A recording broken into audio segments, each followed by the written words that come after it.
Imagine having a dream, but the world tells you no. You can't vote, you can't own property, or even open a bank account without a husband's permission. And yet, women kept pushing forward. What fueled that fire? And can we bottle it? Sounds interesting, right? Yeah. So today on Salty Sisters, we're celebrating Women's History Month. I think we need a year, I'm just going to say, by honoring the trailblazers who broke barriers and the women still making waves. How do we keep that momentum going?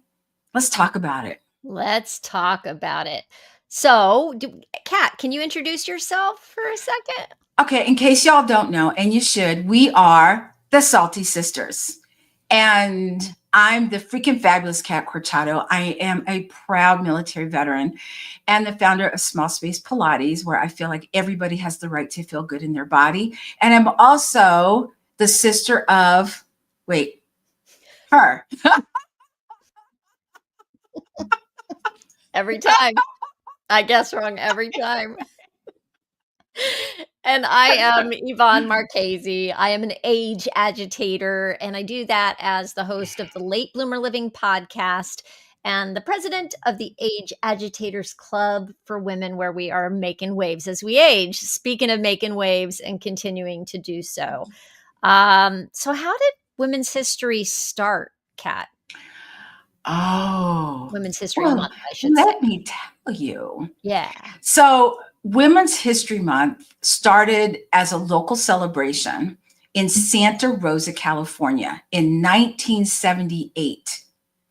Let me say that again, 1978. Okay. The Education Task Force of the Sonoma County Commission on the Status of Women planned and executed a Women's History Week celebration. The organizers selected the week of March 8th to correspond with International Women's Day. The movement quickly spread. By the way. Tomorrow, yes. Uh-huh. It quickly spread across the country as other communities initiated their own Women's History Week celebrations the following year. Now, in 1980, a consortium of women's groups and historians led by the National Women's History Project, now called the National Women's History Alliance, successfully lobbied for national recognition, and this led to the establishment of Women's History Month as we know it today. Ta-da! We didn't even plan that. We're such sisters. Ta-da! I love it. I love it. And overdue, I'm just going to say. Yes.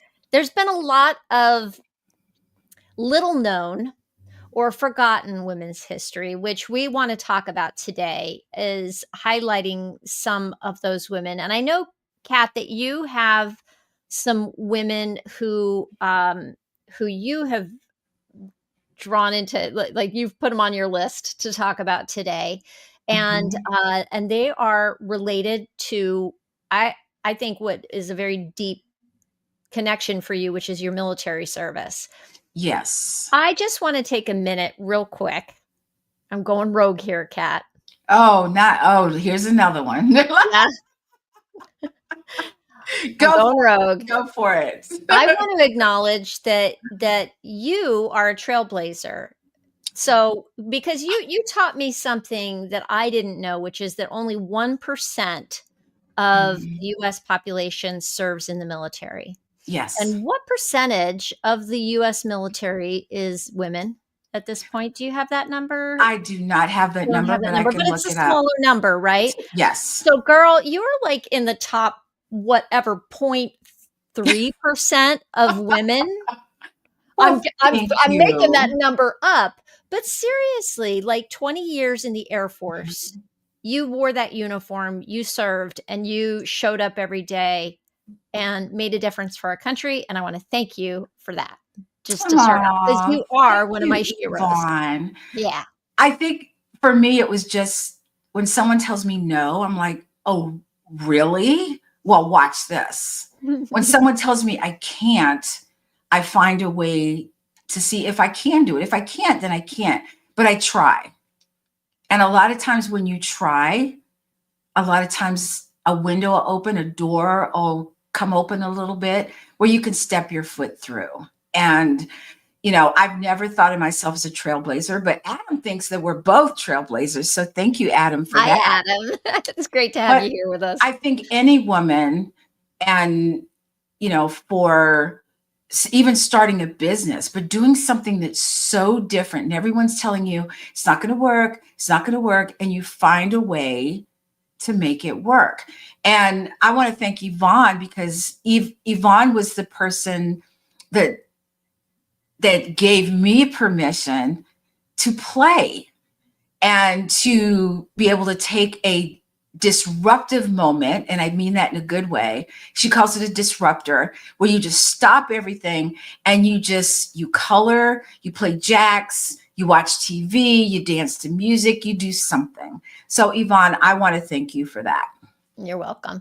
Kat, I don't know about you, but when I was trying to put together a list of women that I wanted to acknowledge, one of the things that occurred to me is that I feel like I'm surrounded by history makers and trailblazers right now, women who I admire. That's why Mhm. I'm getting all the clip, but that's why you popped into my brain.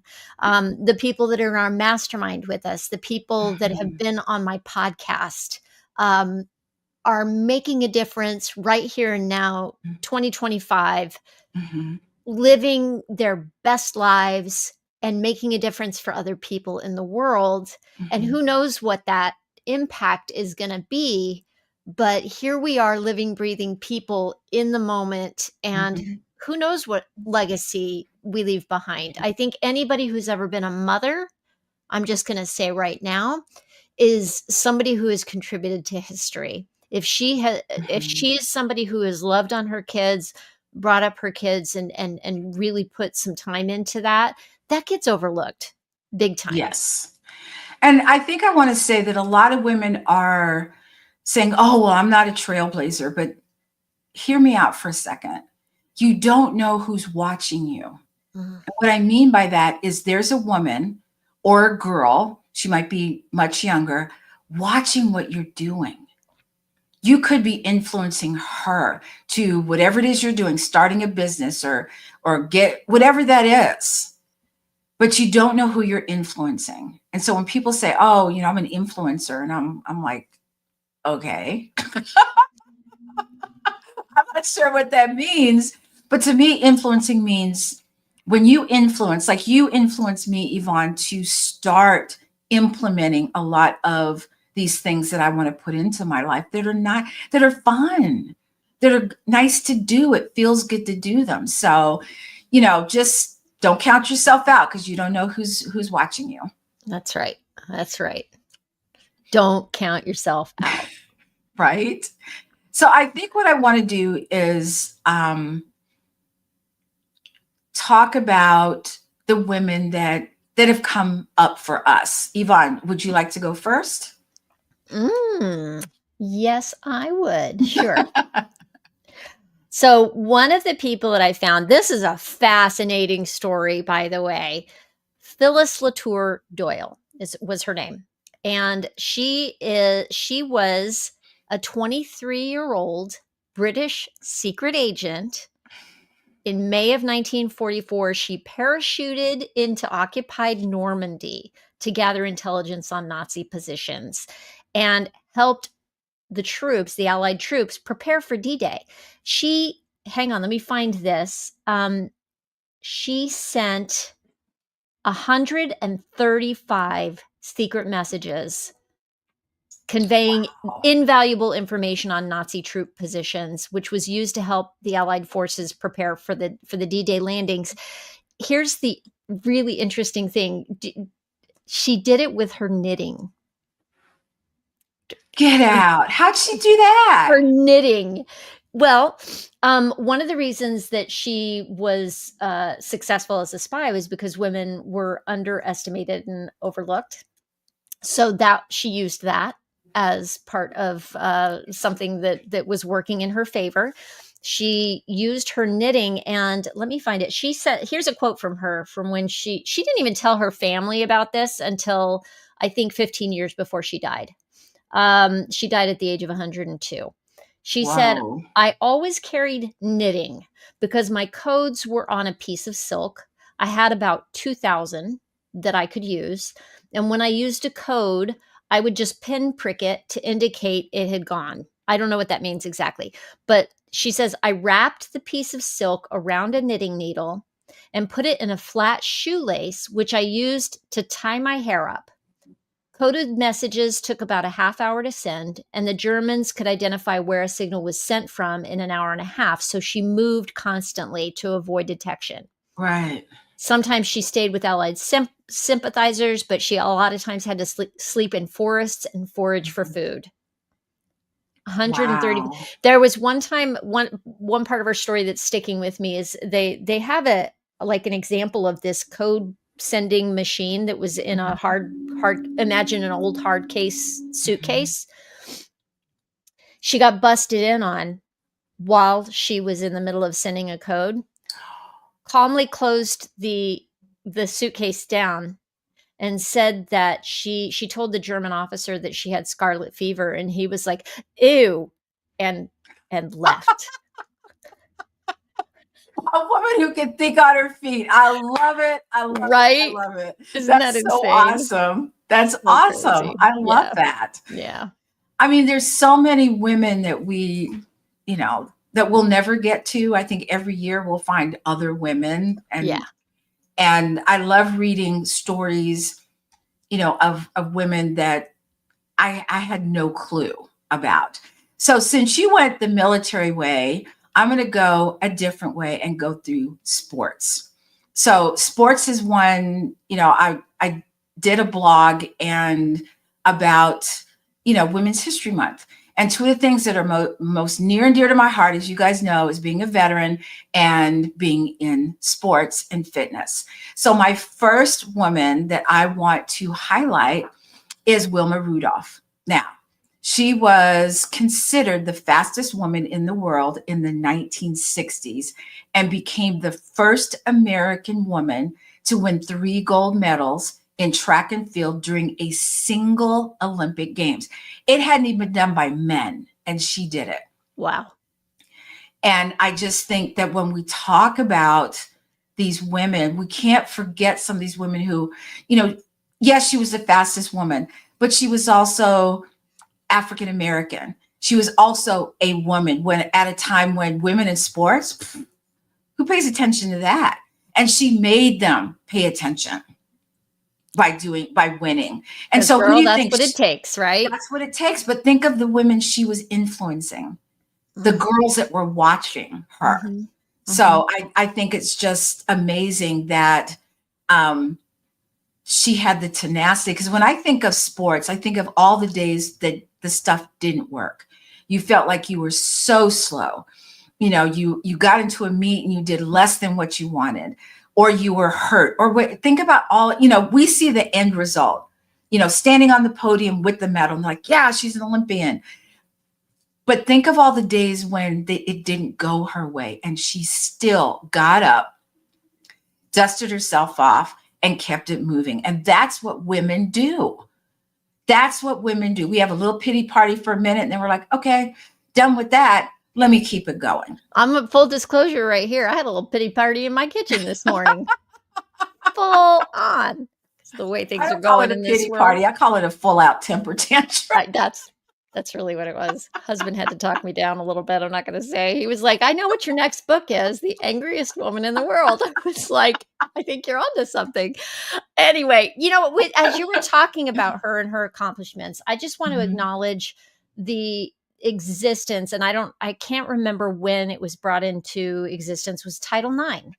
And how important that is for girl athletes now, and how many more examples do girls have now because of Title IX? Was Title IX in place for you when you were in school? It actually came into play while I was playing sports. Gotcha. And I want to say it was the early 70s. That sounds right to me. Yeah. Yeah, like 72, 73, somewhere in there. Yeah. If anyone knows the exact, if you could let me know. I'm not if I'm wrong, I'm wrong, and I'll apologize. But I think it was the early 70s. That So sounds in I the was a zone. direct, because men, their teams were getting all the money, but they didn't have to give the same amount of money for girls' teams or women's teams. Mhm. And so after that, things changed for the better, I have to say. So I'm so eternally grateful that Title IX Yeah. was a part of my history, I'm going to say. Yeah, yeah, it's a big deal. When you have opportunities that get put in front of you, um, Mhm. somebody that I had on my podcast, oh goodness, I'm not prepared for this. Oh, I'm having a brain fart and her name just went right out of my Oh, head. I hate that. Oh, I might come back to this in a second. I guess what my point is that until you see something in front of you that an example that says that's possible, oh, if they can do that, maybe I can do that. And Yes. you have access to the opportunities to do it, then that creates so much more of an opening for people who are more like, I'm just going to say more like me. I'm not such a trailblazer that I'm just gonna be like, Mhm. like a spy in World War II, that I'm gonna go fly into Normandy, parachute into Normandy. I know I'm who not. does that, right? Right, who does that? And how can you hold yourself up to those standards, right? But when regular people are given opportunities, ah, that is a beautiful thing. Well, I That's all. think you I'm don't gonna know get off what my you don't soapbox. know. Sometimes people put something in front of you and you're like, oh, I'm not sure. And then you think, what's the worst that could happen? Let me see where this goes. Yeah. So the door opens this much and you open the door this much Mhm. for other women to come with you. That's what I love, is pulling up other women with you as you go. Yeah, every time And you succeed, you show somebody else the way towards mhm, that just by absolutely. existing, just by Yeah. just by being you in the world. You mean Like you you mean being said, a you never salty sister? being a salty sister. Exactly. Exactly. Oh my gosh, I love it. Do you wanna give us another one? Another story? Sure. So I'm going to go to the military. Okay. This happened back in the late 1800s. So there was a woman, her name was Cathay Williams. She was born into slavery in Independence, Missouri in 1844. And she was a house slave. And finally, she was freed in 1861 and decided that she wanted to go into the 8th Indiana Volunteer Infantry Regiment as a cook and a washerwoman, because men didn't wash their own underwear. I'm just saying. Even in the And military. even in the military. So Wow. then Okay. she decides she wants to be a part of the actual military, not just working for the military, but working in the military. So what does she do? She goes into the military as a man.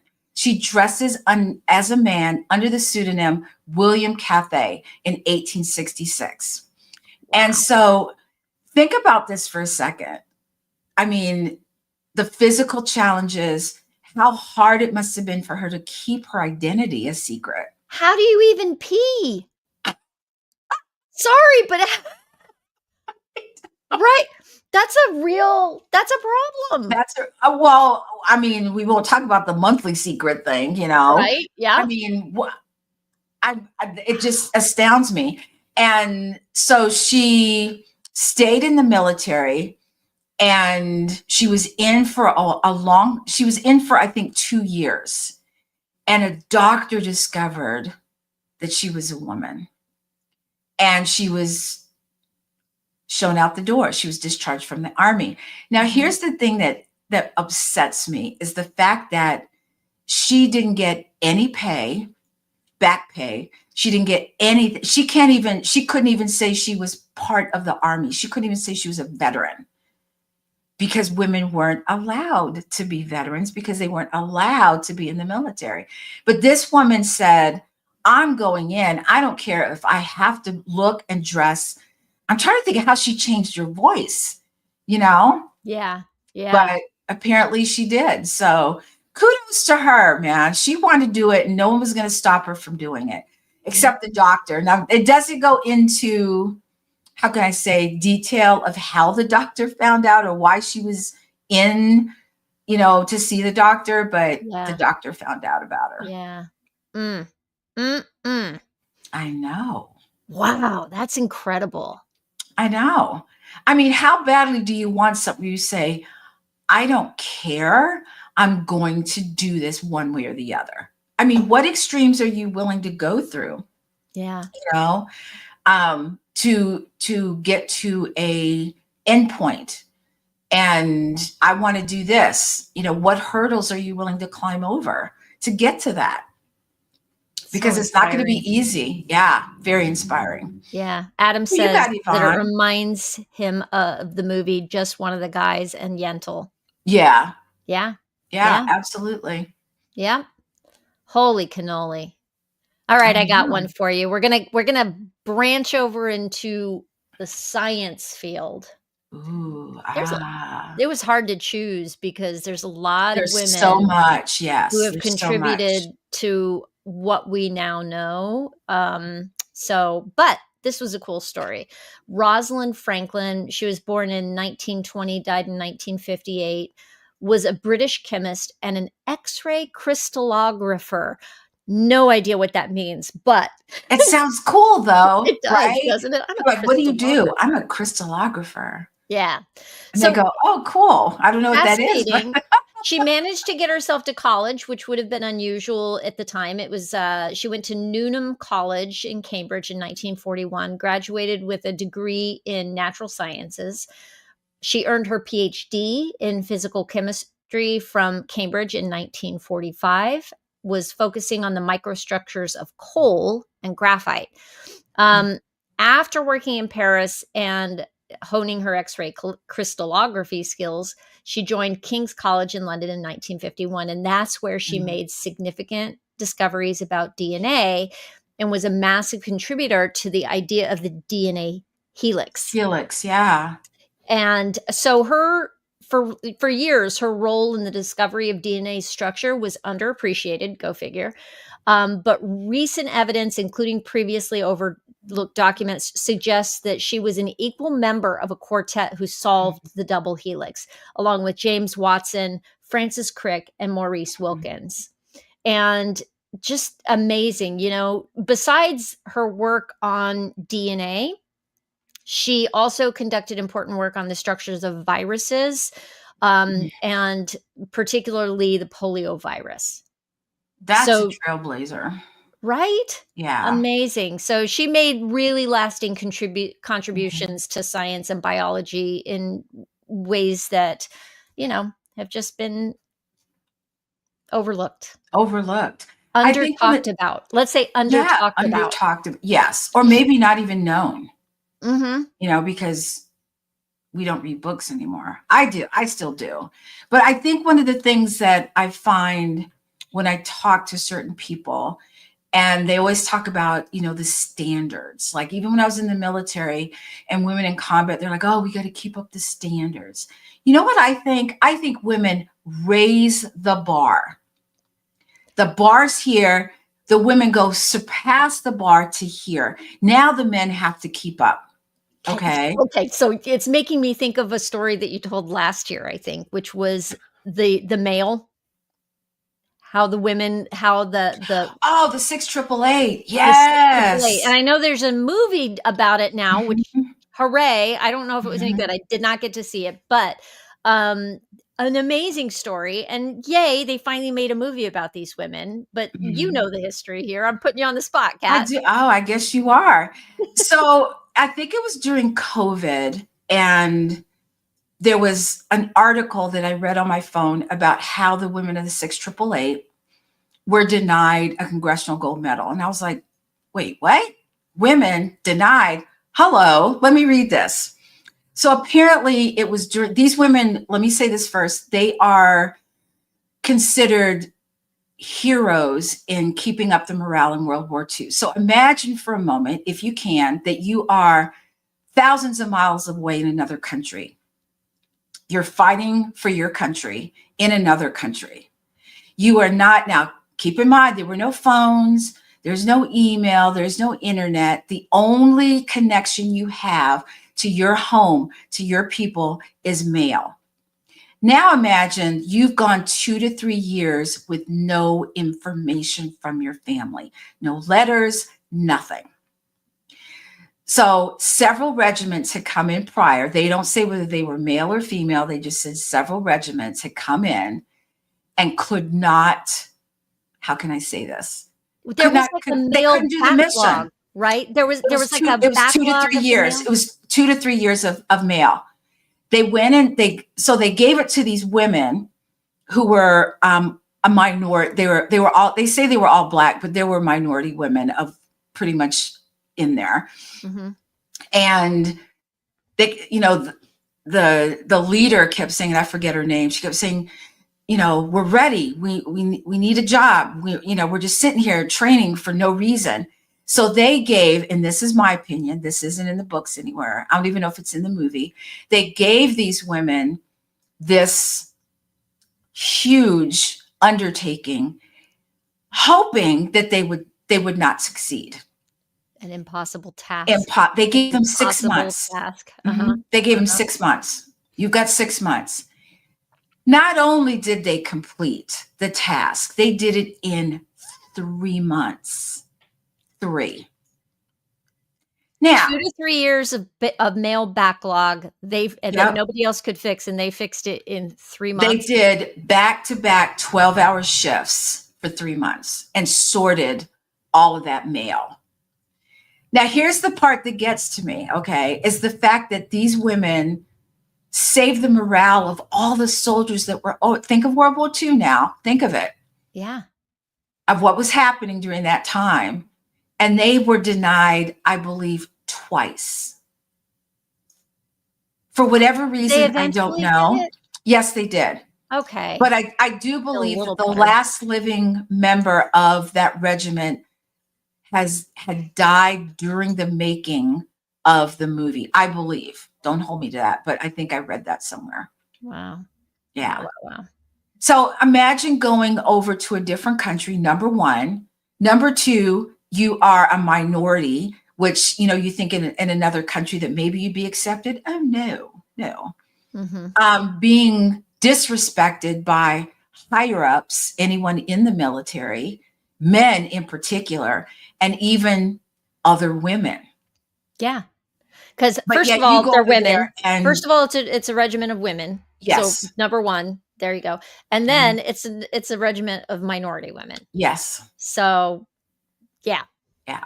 And they didn't care. They went in there and said, we're going to get this done. And they did. So this is a story that just keeps resonating with me all the time because, everything they had to go through just to get there. And then everything they had to go through when they were there. And then after the fact, being told, yeah, what you did wasn't that big of a deal. Why should you get this? I can't help but ask, I keep thinking if I was in any of these particular situations, how would I manage? I think it helps that there were other women there. Like if it was just you by yourself or whatever, that would be a lot harder.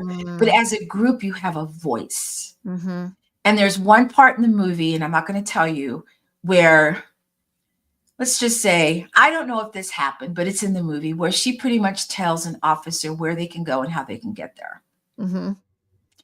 And her whole regiment, she's like, let's get back to work. And they just stood there at attention. She said, what's wrong with you? Let's get back to work. And all of a sudden they start clapping like this because she's standing on a table at this point. And she's like, she looks around and all these women are clapping for, oh, I get chill bumps right now just thinking about it. Oh. So I just want to say, women, let's keep clapping for each other. Let's keep clapping. Let's because that is so key. If we can just reach behind us and bring up the next person, be some other woman's cheerleader. Let her know that she makes a difference and can make a difference. Yeah, Yeah. I relate to that, and I'm going to take this into the gym real quick, is that when you see a woman, every time you go in there, she is in there. She is working hard. She is doing her best. Go up to her and say, you know what? I see you here every day. And I want to say, you're doing a great job and keep it going. Do you know what that? Have you ever gotten a compliment from another woman? It's like, ah, right? A guy's like, oh, you're doing great. You're like, oh, whatever. But a compliment from a woman is amazing. But that's what we need to do. Say to a woman, I love your outfit, and mean it. Don't Yes. say it if you don't mean it.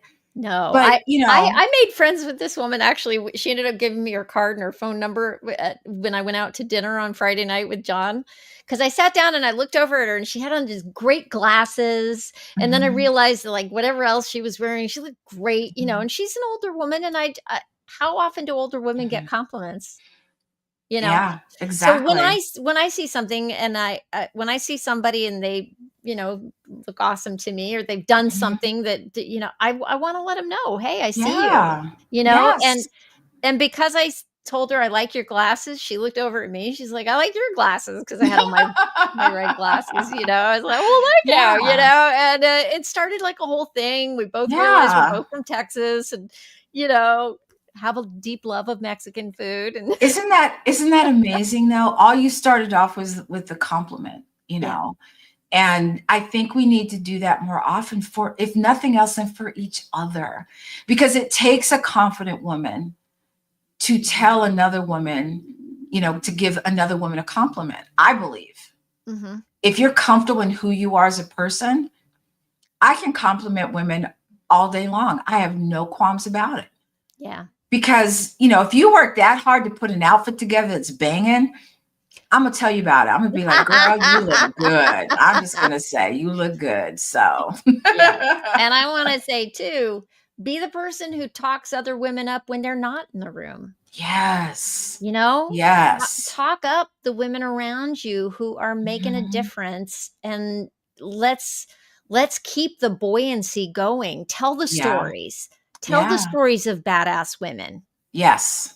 that you know or that you've heard Yeah. of, you know? Yeah.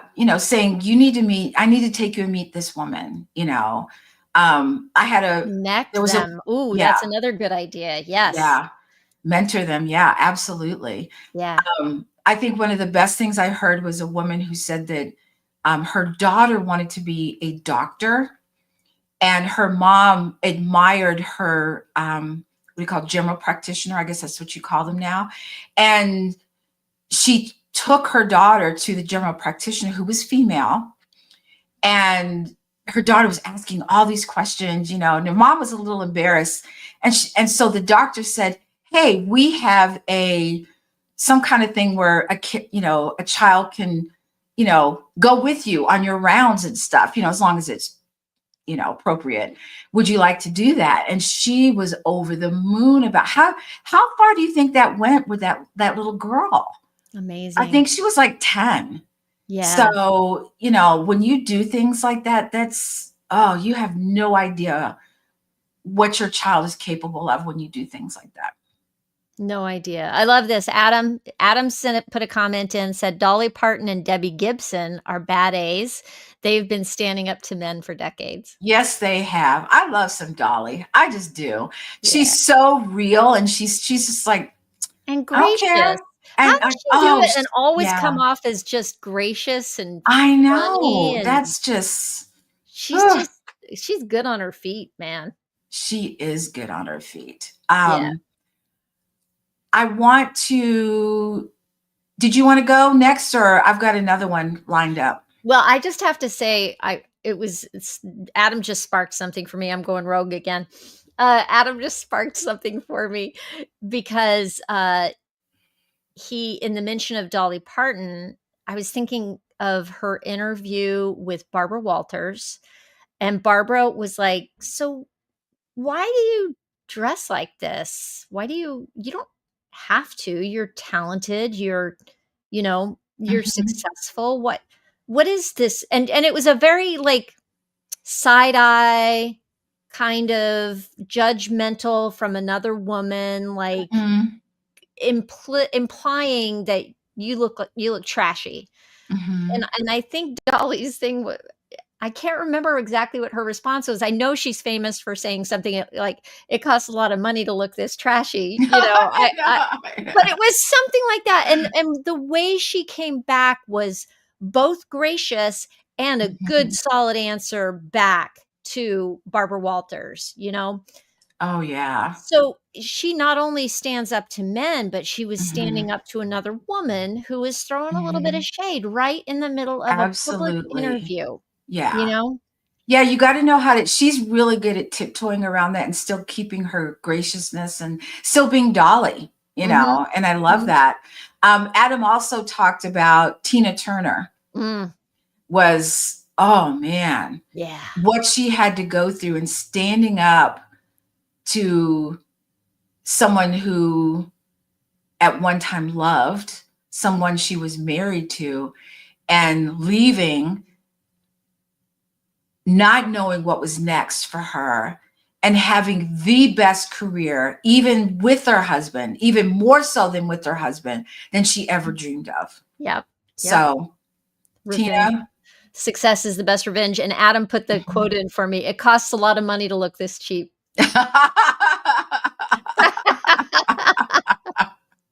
I love that. I That's the do. way to do this, and really, Mhm. success is the best revenge, so Tina got her It best is. revenge She and with did. grace and, like, "Go out Man, and live her your best legs look life, great girl." all the way to the end. I'm Man, sorry. I'm yeah. talking about another's woman's legs. Yes, I am, because good grief. I'd pay money to have those legs, man. Oh, she was amazing. Yeah. I want to talk about another sports person, a female, Cool. Simone Biles. Ugh. We all know Simone Biles, but let me give you a little backstory. Uh-huh. So, for those of you that don't know, I'm almost 5'10", and I competed in gymnastics. Yes, I did. I sure did. And here's why. No one told me I couldn't. No one told me that I was, oh, you're too tall. Now, balance beam, couldn't do it. Okay, imagine 5'10" looking down at a 4-inch beam, not happening. Mm. I floor exercise, out of the question. Okay, you know Uh-huh, how we would have a trampoline, and uh-huh. my coach would say, do a double backflip. So shorter people would be like, woo woo, and land. I'm like this. Woo. So I stayed in my lane, but I did the uneven bars. I did, the vaulting and all that stuff. You are such a And badass. Oh my thank gosh. you. I love it. Oh. The one thing that I want to talk about with Simone Biles is when she was at the Olympics, not the last one, but the one before, when she got the twisties. Okay, do you remember that? And Mhm. everyone's like, oh, she needs to compete. And how dare she do this and blah, blah, blah. I've been on those bars. If you have no idea where the ground is or where you are in space, you will die, because you will land on your head. And if you don't die, you'll be paralyzed. So when she did that, when she said, I'm pulling out, I knew it must have been really bad. And I applaud her. I applaud her today. You know why? Because she took care of herself. She didn't listen to the rhetoric. She said, you know what? I need to do this for me. I'll be here to, cheer. She didn't just leave. She stayed and cheered on her teammates, and then came back and whooped that you know what. So, do you know that she is the most decorated, one of the most decorated gymnasts of all time, with a combined total of 30, yes, 30 Olympic and World Championship medals. That's epic. So I chose her because she chose herself over what everyone else was saying. And, And that is so man, there's something for all of us in there, isn't there? yeah, You I get mean, so like, you have to think about all the training that she put into the goal, and the Olympics only come around every 4 years, and the older you get, the greater your chances are of not being able to do it the next time the Olympics come around, right? 'Cause so can you imagine yes, the pressure to do what you have been training for all that time and to take care of yourself. Like, Mhm. I think most people, I think, would push through at that point mistakenly.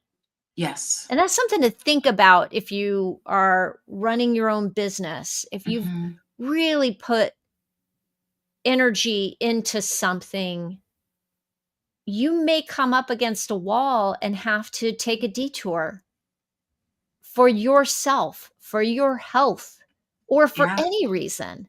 Yeah. And that's worth doing.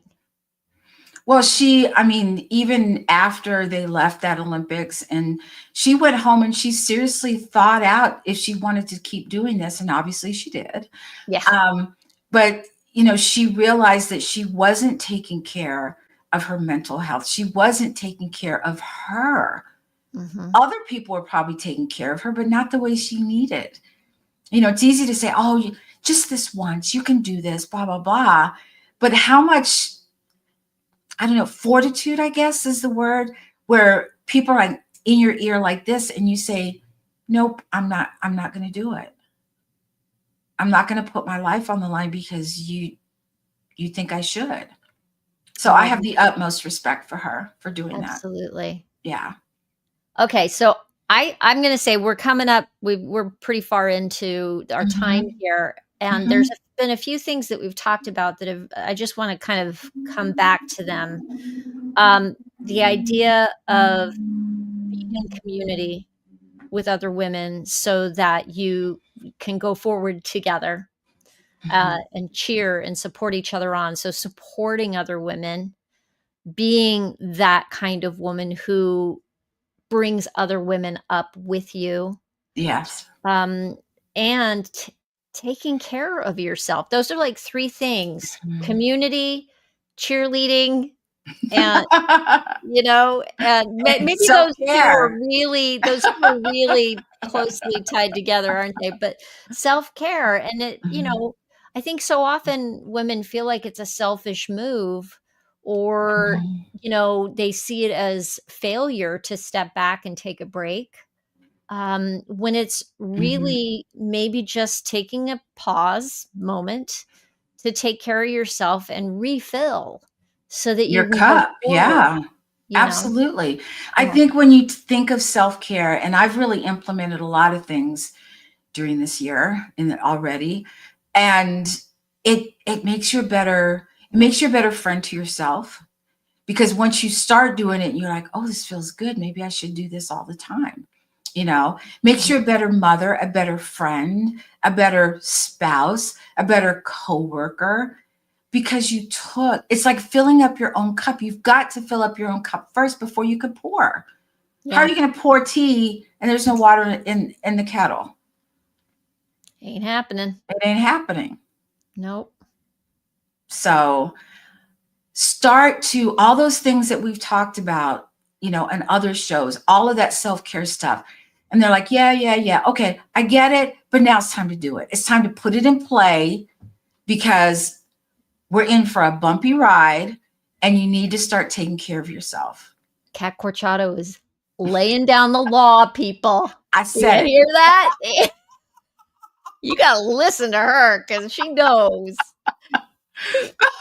Because I I love it. know people they're like, "Oh, I'm going to buy this machine. I'm going to buy this and buy this," and it sits in their room, in their closet. Yeah. But you've got to be able to utilize. You have to go into your tool chest, your self-care tool chest, and take out something and utilize that. Use it. It Mhm. may work. It may not work. It might work a little bit. Maybe you need to do a little bit more. And so, if you've been with us from the beginning to the end of this, after we sign off, your homework assignment is to go do something to take care of yourself. Pull something from your Yes, toolkit and go do it, even if it's only for absolutely. 5 minutes. Minutes. Yeah. That's all we're asking for. 5. So, what we got coming up, Miss Yvonne Woot Marchese? woot. Okay, well, April 4th is our next get together here for Salty Sisters. We are live Mhm. the first Friday of every month. So in April, that's going to be April 4th. And we are talking about reclaiming some ageist tropes, like the Mhm. phrase senior moment. I think we all know how we feel about that and what that Mhm. means. Maybe there's a different way to look at senior moments. So we're going to talk about those kinds of things in April. I can't wait. I love it. Yeah. I want to thank everybody. Thank you, Adam, and you know, Jack. Hi, Jack, I know. for commenting. This is always an amazing conversation. Do a little lookup of women. Of it's Women's History Month. Just take a gander. Just take a look and see of all the women, and scroll through until you find when you kind of go, "Wow." Because we are bad A's. We are. And if you don't know it by now, I'm one, Yvonne's one, you should be one too. Believe in who you are. Believe in your that secret sauce you've got, Because you do. because you do. Because you Yes. do. I Mhm. guarantee you've got secret sauce. Whatever's coming Yes. easy to you that other people Mhm. are other there Other is people somebody struggling. looking at you going, "Man, how does she do How that?" does she do I that? guarantee you. All right, guys. So until then, stay salty. Stay salty. Bye. Bye.